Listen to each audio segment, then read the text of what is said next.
Les ravisseurs de l'otage français enlevé en Algérie annoncent l'avoir décapité.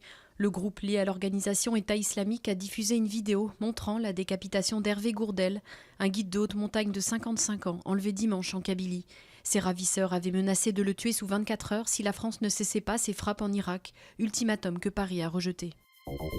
Le ministère de l'Intérieur face à une vive polémique après le fiasco sur les djihadistes présumés disparus dans la nature à leur retour de Turquie.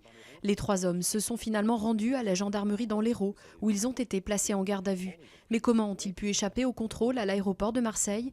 Et comment le ministère a-t-il pu annoncer une interpellation qui n'a jamais eu lieu? Les questions demeurent. Bernard Cazeneuve a demandé une inspection et annoncé qu'il se rendrait en Turquie pour éviter à l'avenir de tels dysfonctionnements.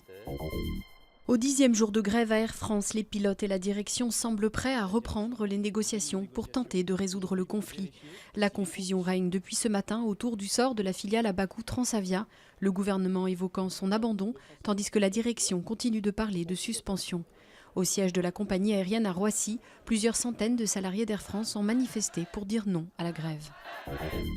Un accord qui pourrait apaiser la colère des légumiers bretons. Après une réunion au ministère de l'Agriculture, le gouvernement a promis des aides aux exploitations en difficulté face à l'effondrement des prix. Le représentant des producteurs a aussitôt lancé un appel au calme dans les campagnes, tout en prévenant qu'il serait vigilant sur la mise en œuvre des mesures.